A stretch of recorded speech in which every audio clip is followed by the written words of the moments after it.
Hey everyone, it is time for the Freedom Builder Bootcamp Q&A. Rolando, what's going on, man? Hey Greg, super stoked to be here once again answering everyone's questions.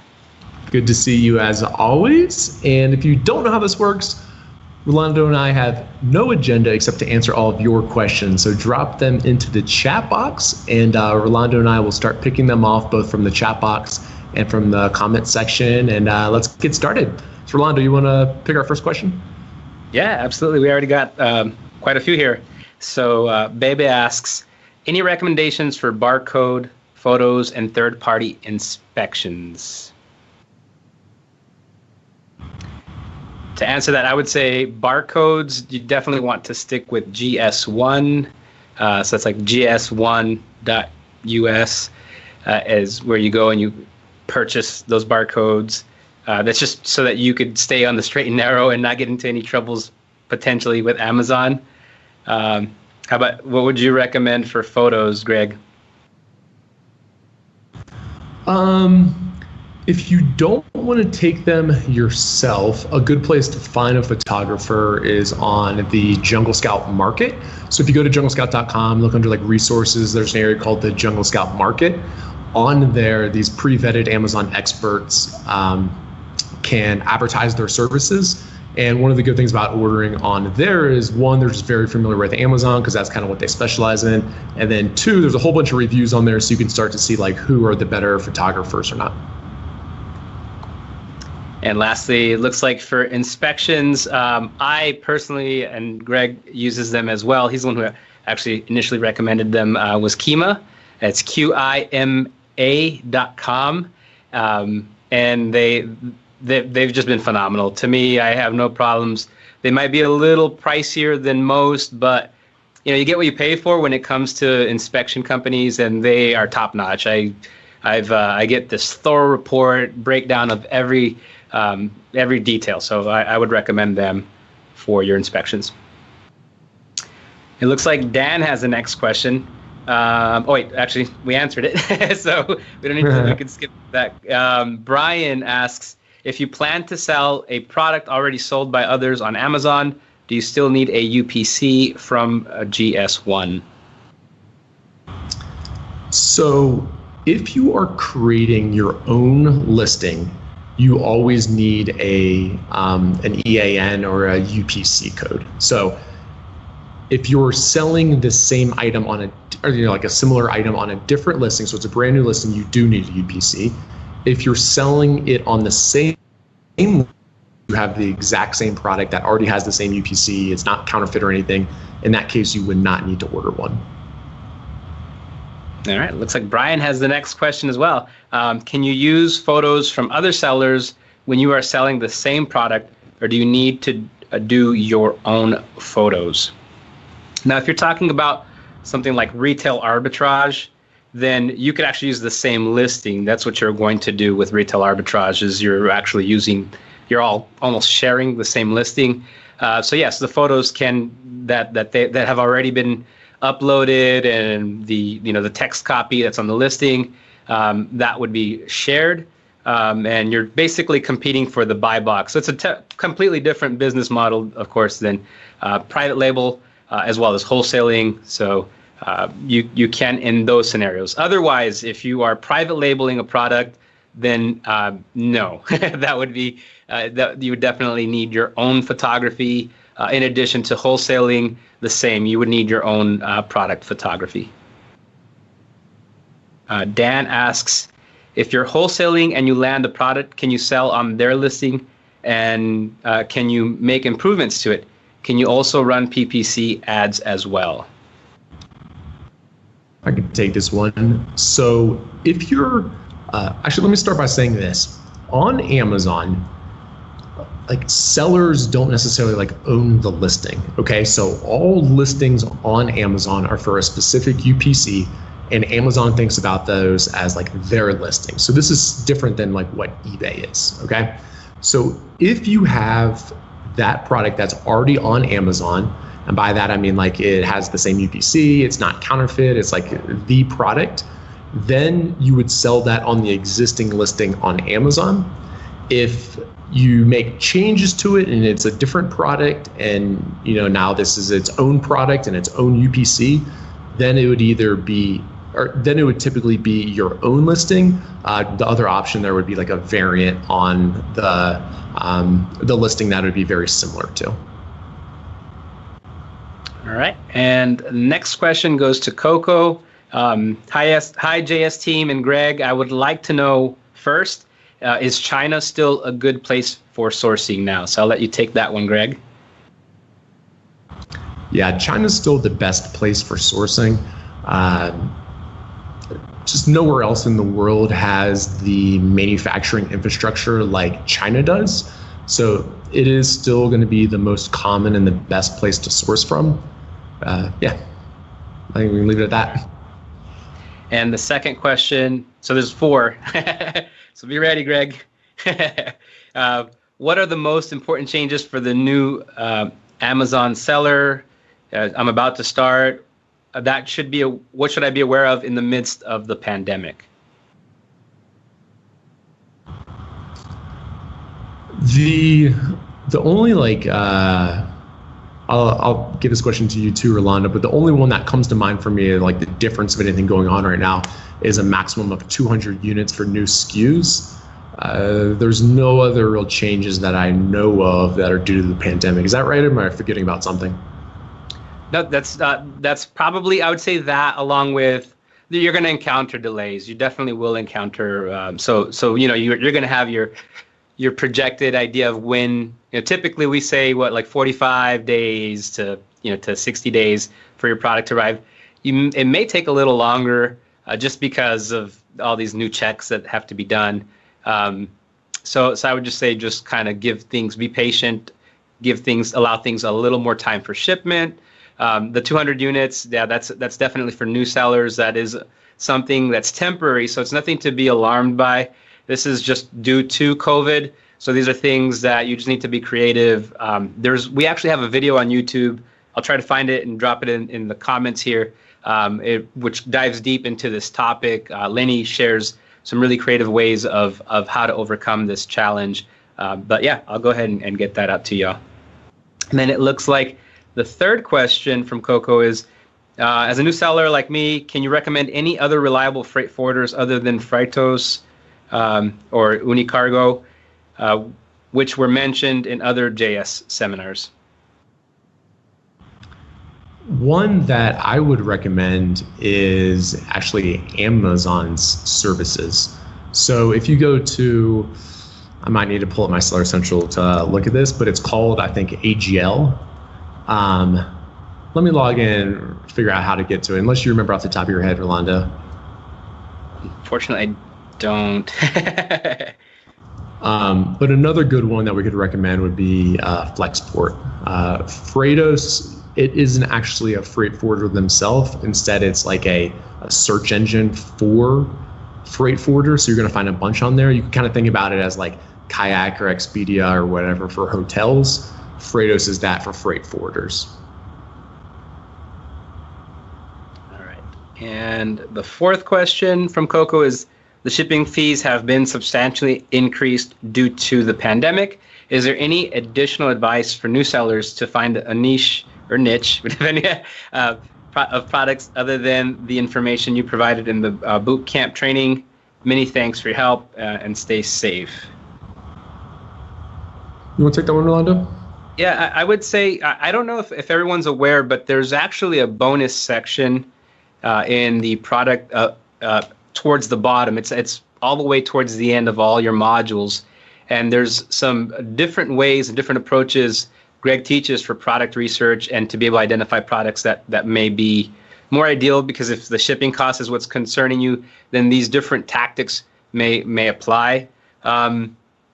As far as one of the huge benefits, I mean, I don't know if it's a benefit or not, but is that I think your supplier will be a little more flexible if you're very forward with them, and you may not have to buy as many units. So that will help in shipping cost overall. And so I would say, try to get smaller quantities shipped and negotiate and just be forward with them and say that you're an Amazon seller, and that unfortunately right now Amazon is restricting, the maximum capacity to 200 units, and just kind of work something out with them.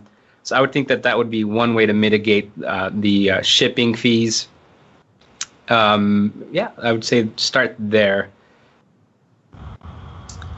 Back to that other freight forwarder recommendation question. If you go into Seller Central, the programs drop down and then go to fulfillment programs, and it's the one that's titled Global Shipping Services.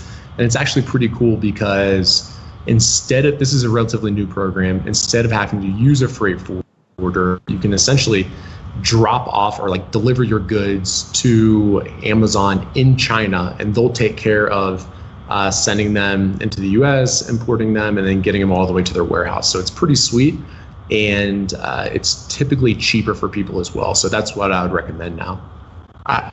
I think everyone has access to it now. I know they were like slowly rolling it out. If you don't see it in there, they might not have fully rolled it out yet, but you could probably expect it soon.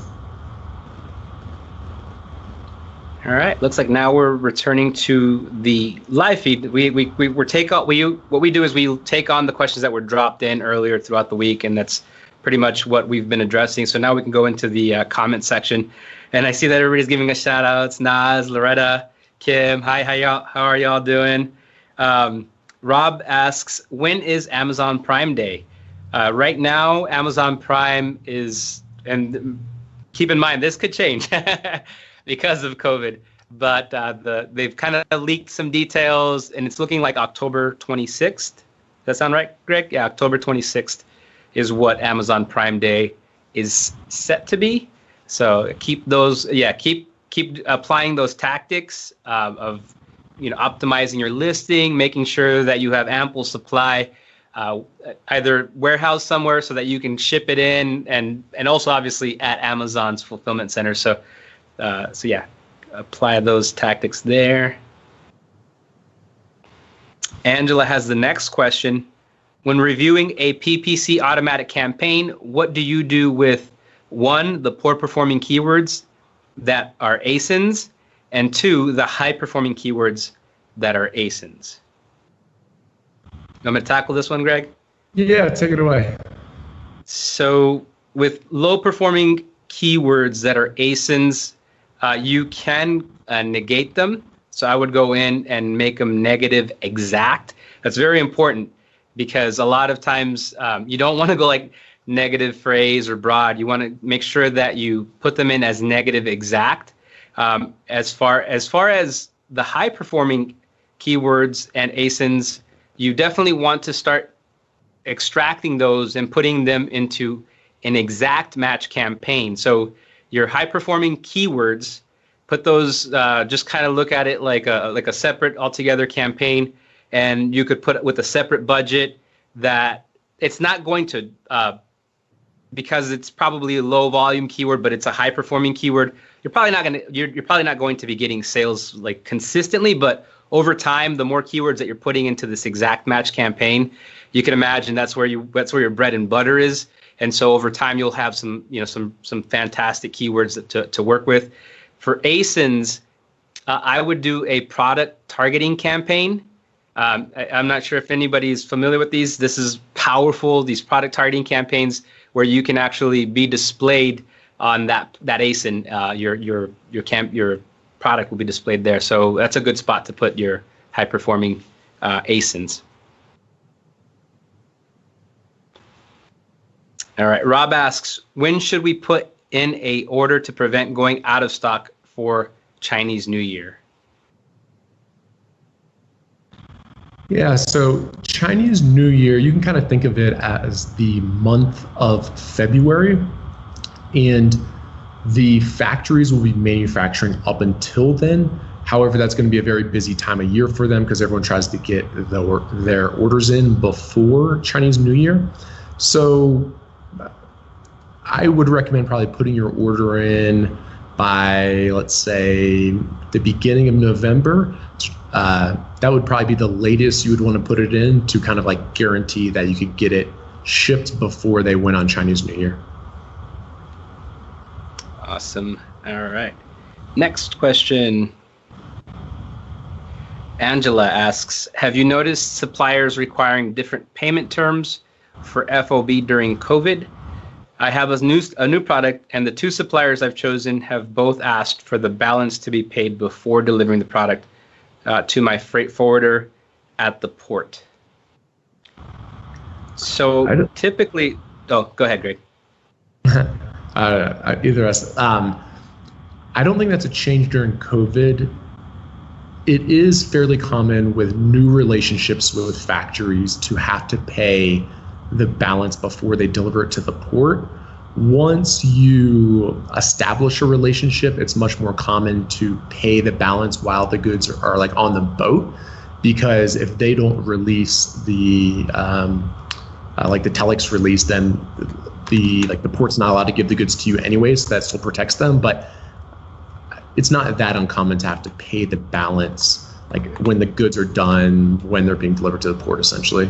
Have you seen that same thing, Rolando?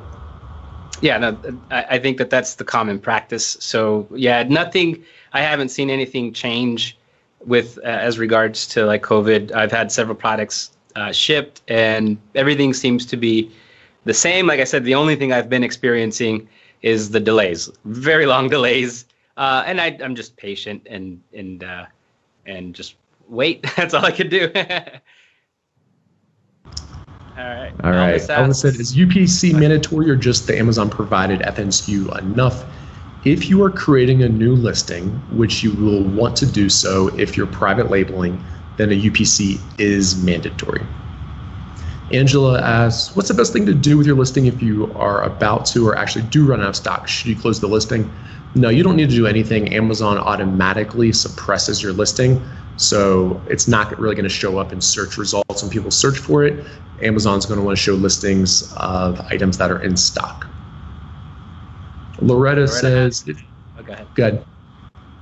Take it away, Rollins. If I had a potential product that has a current seller with many listings of the same product with different colors, does that mean that the product that product is that seller's private brand? Can I still go for that product?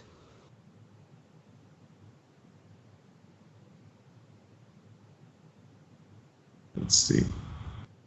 I would say you typically you have two options when it comes to variants, and if I'm understanding this question correctly, some people choose to do like a parent and child listing where essentially all the products, different colors, are on the same listing, and there's just a swatch that kind of identifies the difference between the colors. That's ideal. That's what we recommend, only because if you're running PPC, as you can imagine, you don't want to be running PPC for each individual color because it's a separate listing altogether. You want to be able to run PPC, and maybe someone comes in there and originally they were thinking, oh, I want the gray one, but then they decide, oh, no, I changed my mind. I see that there's a blue option, and that's what caused the conversion because they didn't have to go out and find another product that was blue. So that's why the parent and child variants is the ideal way. Some people just opt to like separate them out, and that would probably more than likely that's their private label brand. So you could, if you have some, like we always talk about, some way to compete with them and the niche looks good and everything checks out, then there's no problem with trying to compete directly with that as long as it's your own private label brand. Let me try to explain this in one different way, because it looks like there's a few questions and it says it must be a confusing topic. So like on Amazon, there is one listing or product detail page per UPC, okay? Now, let's use these Sony headphones, for example, because they're sitting right next to me. If I've been purchasing Sony headphones from Sony and they're real and they're legit, then I would be selling these on the existing Sony headphone listing. So I don't have to be Sony to be selling on that listing. I just have to have a true, authentic product to be selling on that listing, okay? Now, if I create headphones that are my brand, they're not made by Sony, they're called Greg's headphones because I'm not very creative, then it would need a new UPC, and I would create a new listing, and I would be a seller on that listing.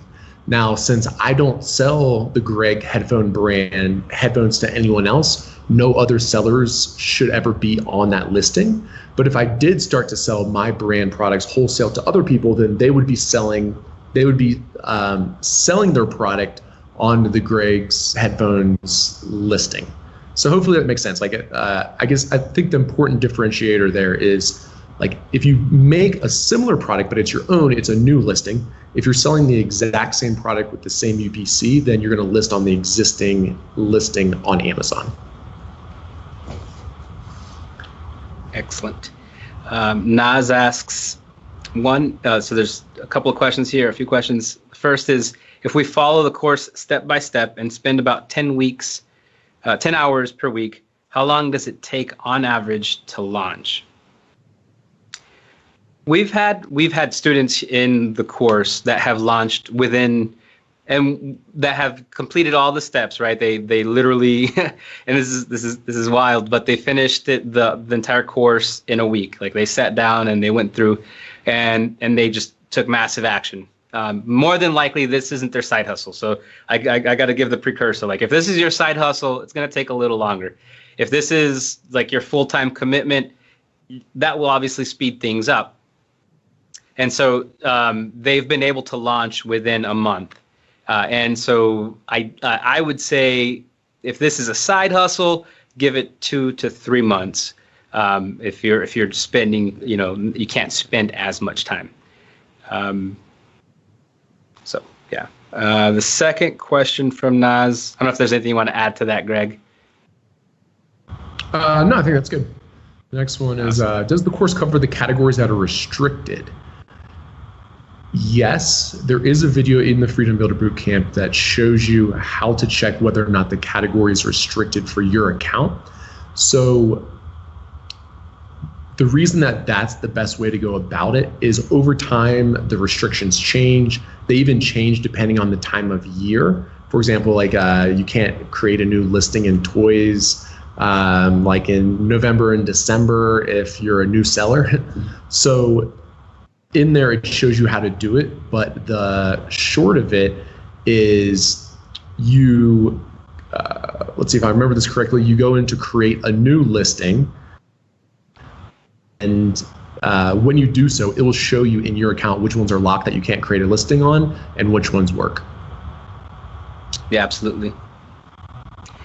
The third question by Naz is, are we going to stay in the Facebook group forever? Yes.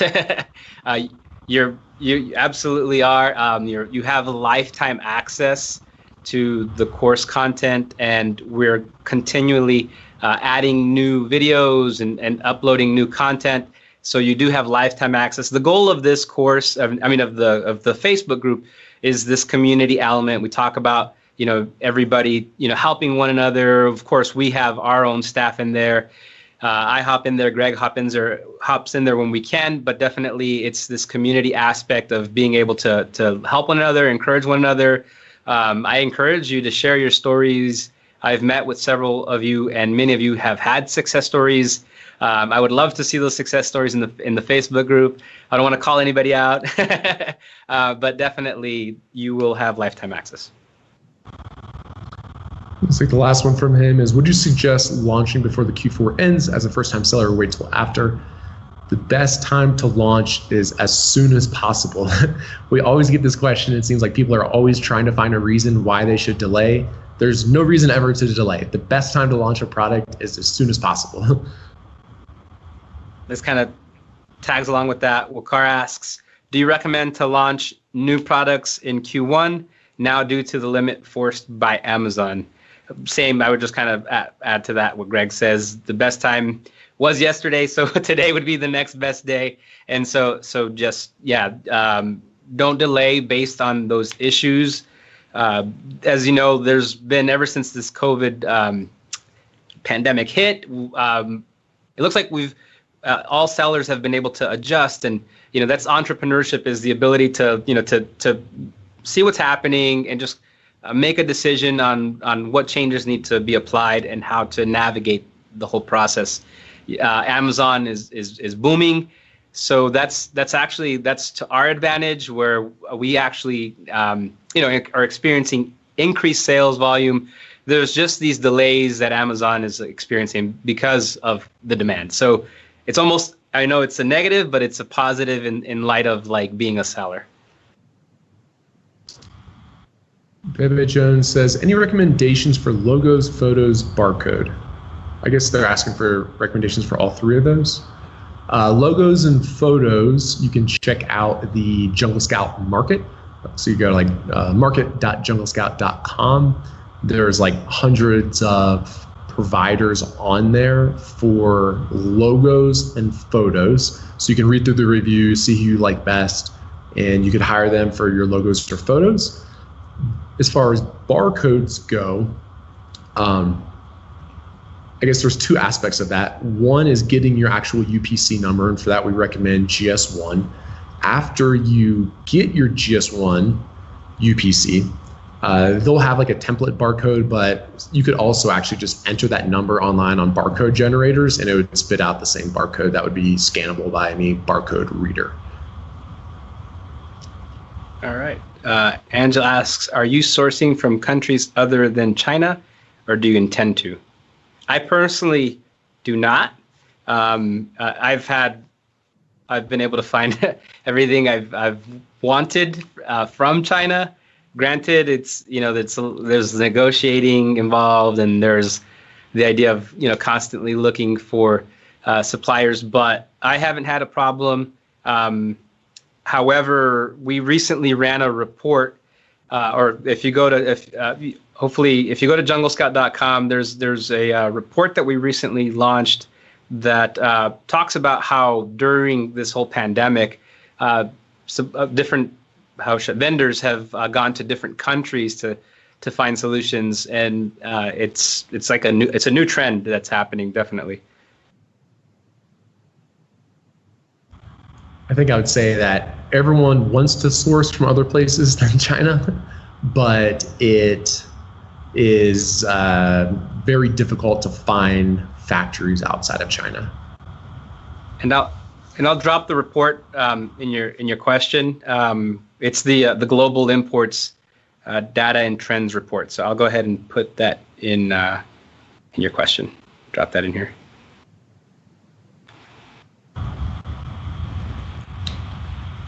All right. I lost my spot where we are in questions. Angela, I think she has the next one as well. Oh, yeah. What happens if a customer damages a product and returns for a refund, and I have to remove and destroy the inventory? Am I reimbursed? No, that is out of pocket for you. So you do need to factor that in when you're thinking about your overall costs. Depending on the type of product and the category, returns can be as low as like 2 or 3%, or for some like clothing items, they can be high as 20 or 25%. Angela said, I've heard that certain provinces in China are known for certain types of products. If you are choosing a supplier for a product, you should make sure you're in that particular area. You are correct that it's actually really fascinating when you go and visit China. It's like everyone in this town makes like Legos, and everyone in this town makes tape and duct tape and things like that. So that is definitely true. I wouldn't worry about, though, like trying to figure out what city or province typically makes your goods when you're looking for your factory.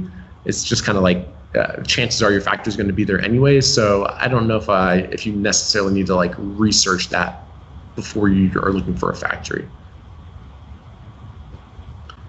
Rob said, is there going to be a module on how to run Facebook ads?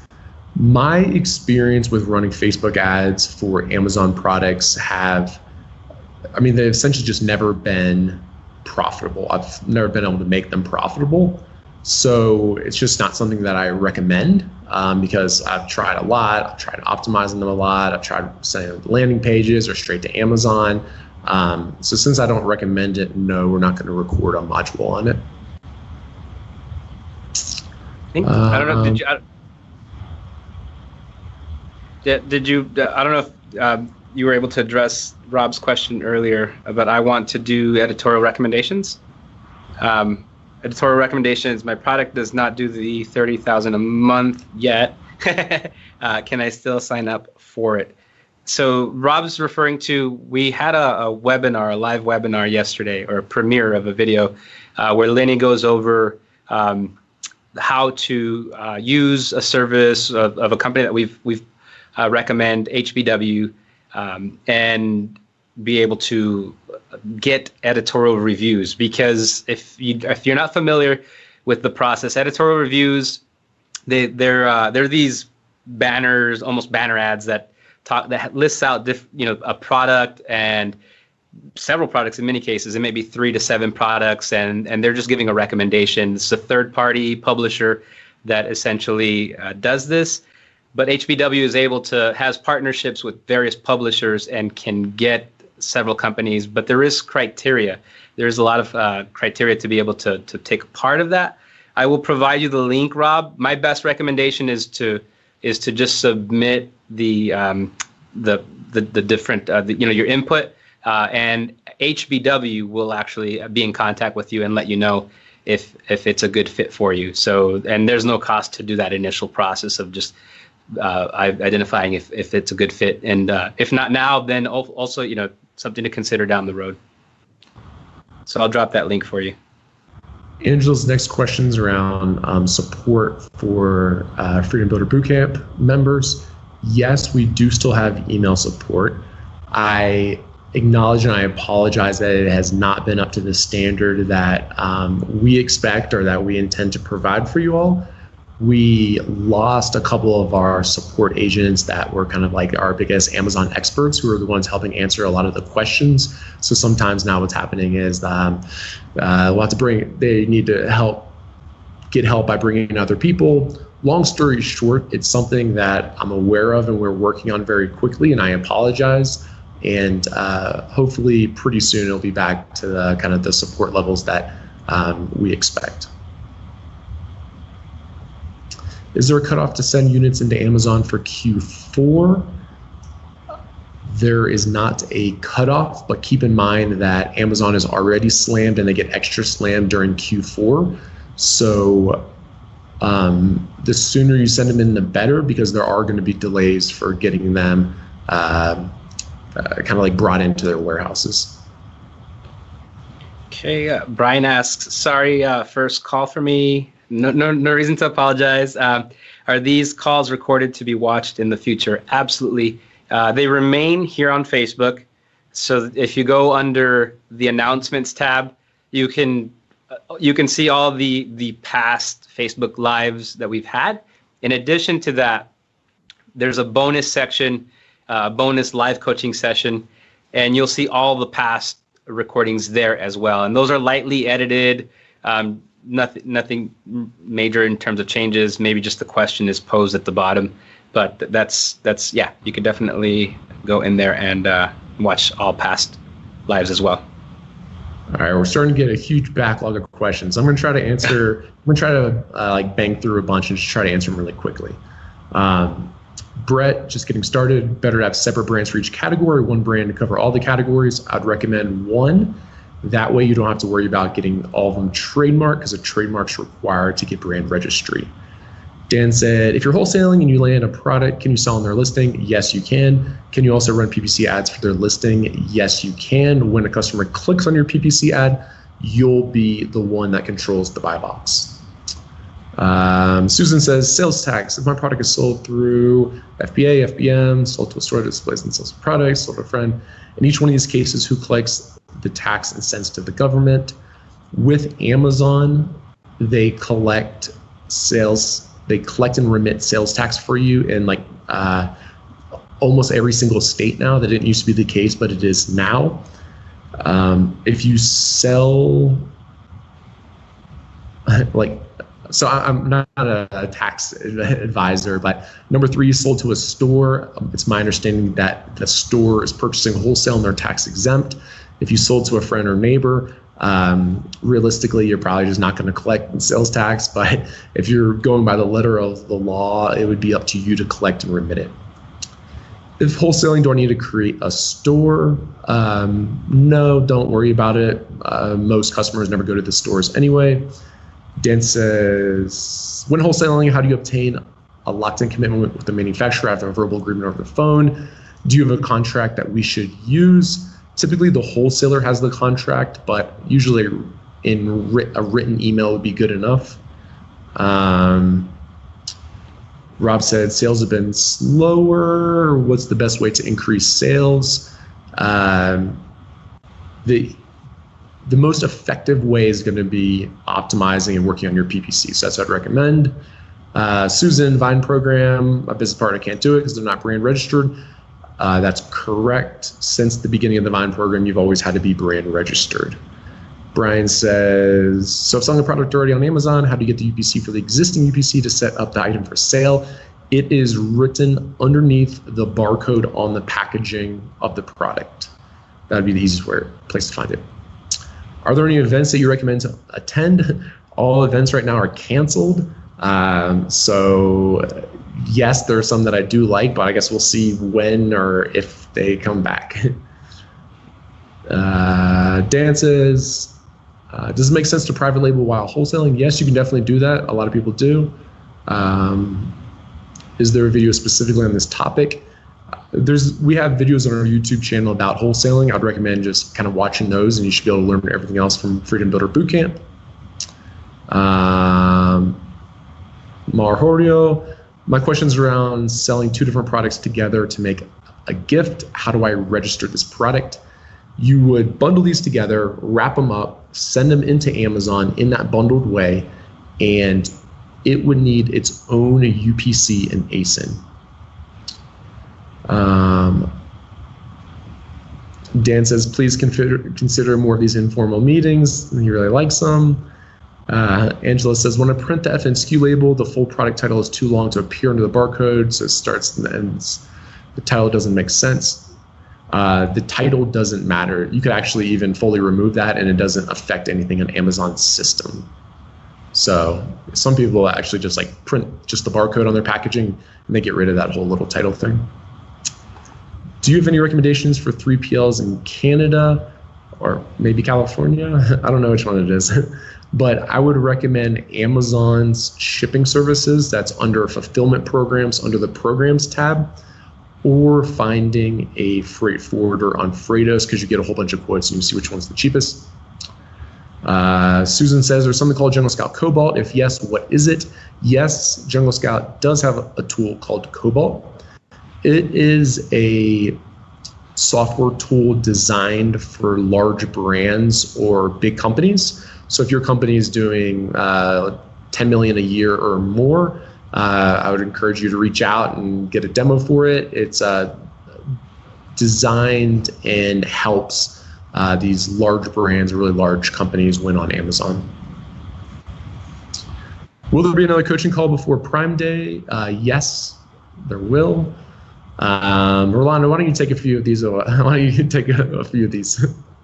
Yeah, absolutely. Let's see. So I actually I was just sending some links to some of our viewers, but where do we leave off? I think I heard you say a few minutes ago that as first-time sellers, we can't launch a product in October, November. Did I get you right? Historically, Amazon has restricted new listings in the toys category. Rolando, let me know when you find where we're at, and I'll let you take over. You said Loretta was the last question. Wow, yeah, there's a lot of questions in here. Awesome. I know, we have a lot. This is keep going. Susan says, would you recommend doing Google Ads linking to my Amazon product page? In short, no. You could try them. Make sure you use Amazon attribution to know whether or not they're converting. But my guess is you won't be able to make them profitable. Can you recommend a few places in Canada for warehousing, packaging, and shipping? To be completely honest, I don't know of any. I'm sorry. So I don't have any that I can recommend. Mo said, do you need a separate account if you set up a new LLC with a partner? Is that even doable? I would email Amazon. This gets really hairy because Amazon does not want you to have multiple accounts, but like best business practice is if you have a new legal entity, especially sharing with a partner, then like best practice from a business standpoint would be its own account. But I would say like get Amazon's blessing so they don't suspend any of your accounts. Rolando, you want to take them away? Yeah, Rob asks, any tips on hiring a VA, a virtual assistant, and what would you use them for? Virtual assistants, typically, I would recommend, I mean, one of the places that I've had success with is Upwork, so Upwork.com. That's a good place to find virtual assistants. Other than that, there are a few others. They just don't come to me right off the top of my head.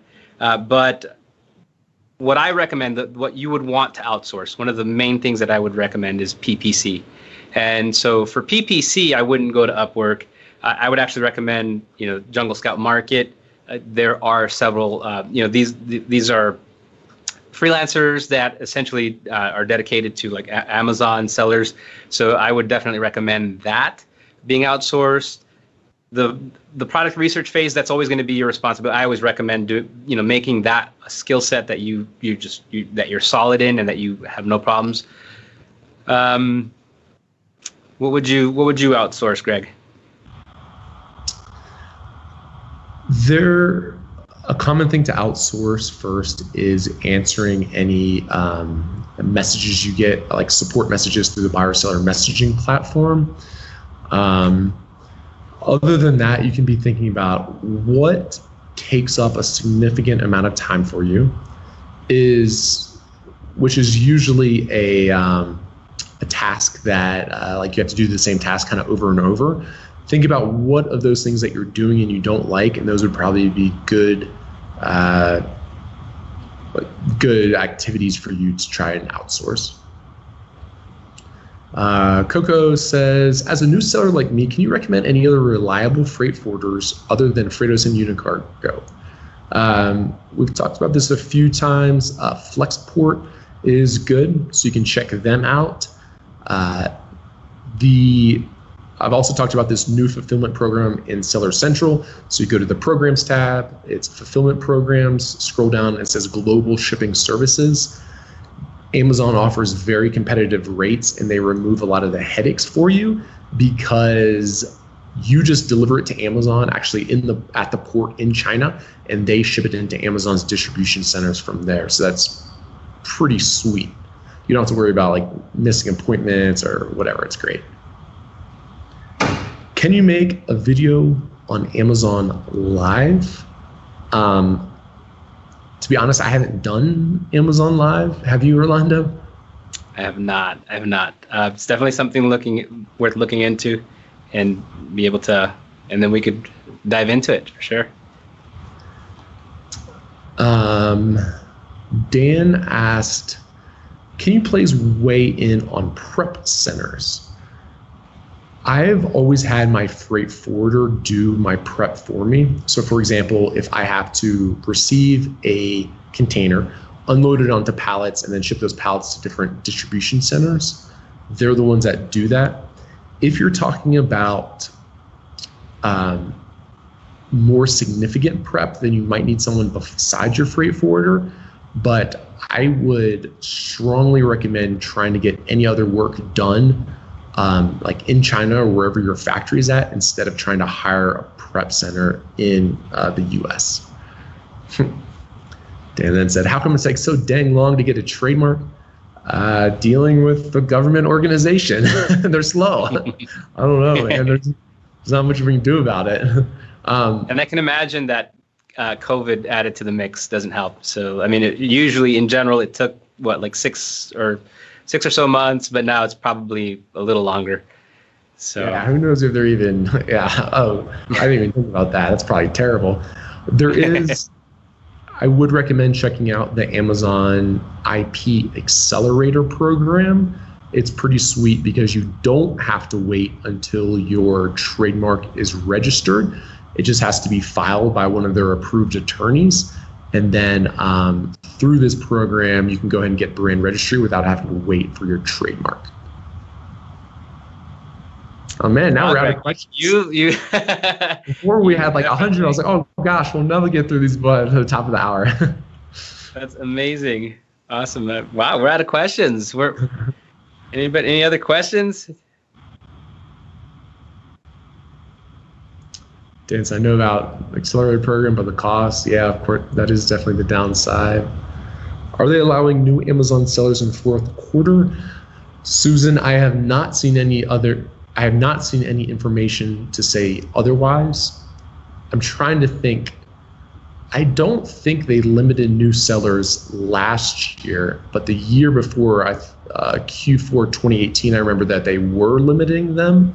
So you haven't heard anything about that. It's in certain categories. It's like toys. Toys is a big one where they restrict. They'll just kind of put a pause where they won't accept inventory.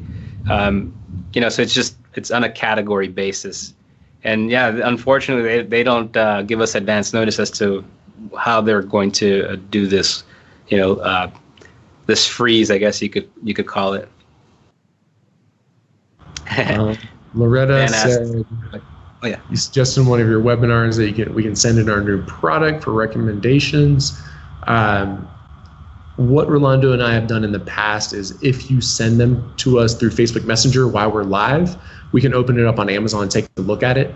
We won't share your product with everyone during the live. Instead, we'll share feedback in an anonymized way. For example, this is how much demand we're seeing. We'd recommend something with more demand, that type of thing. So we're going to be live for another 10 minutes. If you want to message that to me or Rolando, we could, we'll be more than happy to help with as many of those as possible. Dan says, more lives, please. We at least consider.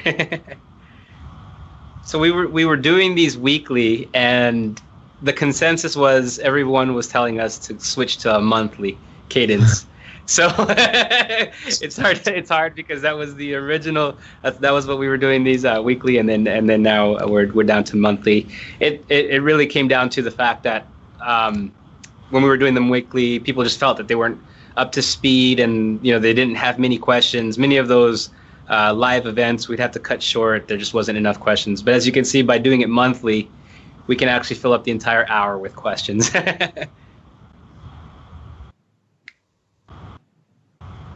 Mo, these Q&As are great.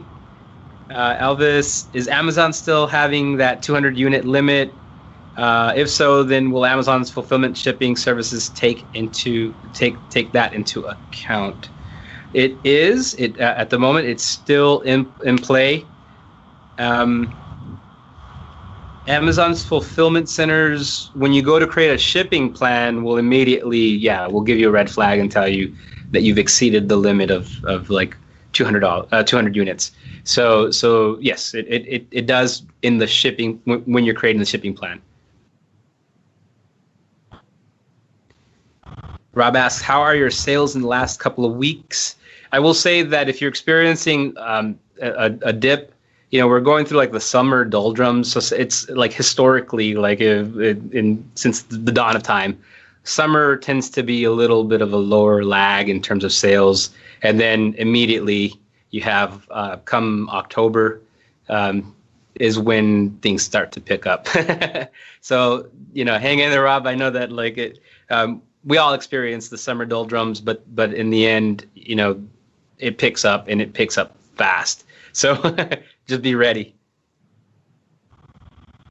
The next question is around the 200. Susan says, if you get the original 200 products into Amazon and sell them, are there later restrictions afterwards? After that initial 200, it depends what your IPI score is, or inventory performance index, and that's how Amazon manages how much inventory they'll let you send in and store in their warehouses, essentially. So it's like the short of it is Amazon doesn't want you to have too much or too little inventory, mainly the former, too much inventory, but as long as it's selling within about 2 months of when it arrives there. There's a lot of other factors, but in short, or in summary, that would be how you get a good IPI. All right, looks like Angela has the next question. Loretta says, thanks, Angela. I've got a new product and put in a PO for 1,000 units, a purchase order, and the product is new. Is now ready, but I can only send in 200 units. What do you recommend I do with the remaining 800 units? So There's several options that you can do. One of them is first check with your supplier, see if they can. Maybe you paid up front for the 1,000, and maybe they could hold on to 800 units. That's probably the best approach, just because there's probably no additional cost. You've already paid them up front. They're happy. They're satisfied. They just got to warehouse it for a while until, explain that what's happening with Amazon. Just be very forward with them. That would be option one. Option two would be if you're using a freight forwarder, they can warehouse for a period of time as well. I know that for me, Flexport has been able to do that, where they've warehoused now. Of course, they charged a little bit of a fee as far as warehousing it for me. And I'm just trying to think of additional options. Obviously, the other approaches is if you have a garage, have it shipped. I don't know how big and cumbersome the product is. If you have a garage, have it stored in your garage. If you have a family or friend that's willing for you to store in their garage, just pay them a couple of bucks to store your goods, and then just fulfill as as needed. Send in the different units as needed. And that's covered. I'll drop a link of the video that Lenny covers several of these items as well. Elvis said, I'm in the fulfillment program that Greg mentioned. Amazon will pick it up from the port at China. How will they handle the shipping? How will they manage the 200 unit constraint? One of two things is going to happen. One, if they let you create a shipment for more than 200 units and they arrive at Amazon, but you're limited to that, then you're going to get charged higher storage fees on those units above 200. And it's the same thing if you don't have an IPI score that meets like the minimum threshold. Option two is they won't even let you create a shipping plan for more than 200 units. And if that's the case, you could ask your factory to hold on to them for you for a little while, because Amazon, through their shipping platforms, only going to let them drop off or deliver however many units were created in that shipment plan. Out of questions again. Yeah. Susan's asking, how about every 2 weeks? I guess that's because I had to do the live calls every 2 weeks. You are both very motivational for me. One thing that I will say also, in addition to, obviously, this is devoted exclusively for you all. If you're not subscribed to Jungle Scout, definitely get subscribed. We're constantly putting out content as far as, it could be, like I said yesterday, we had one on these editorial recommendations, and we will have like a live Q&A at the end. And so many of these questions can be answered there as well. The beauty of this is obviously this is just solely for you all and nobody else. So it's not for the world to see. So that would be my additional recommendation. We'll see. I mean, 2 weeks, we could probably, like I said, we were doing them weekly, but the consensus was let's do it monthly. Everybody was telling us that. Angela says, I don't mind the monthly Q&As. It is 3 a.m. my time. Wow. Hey, thanks for joining us, Angela. That's I'm very that's very courageous. Shows your drive.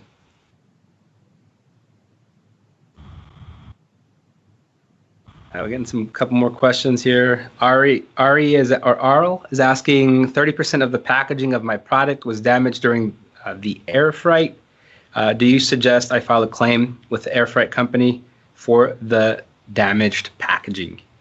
Yes. If you see that it's impacted your product, then I would encourage that because as part of this whole process, of course, that's if in fact you purchased insurance, which typically it is a part of the whole package. Then I would go ahead and file. And we arrived to the end again. Any last questions? Still 2 minutes. Sorry, what was that, Greg? I'd say if there's any last questions, we still have a couple minutes, so submit them quickly.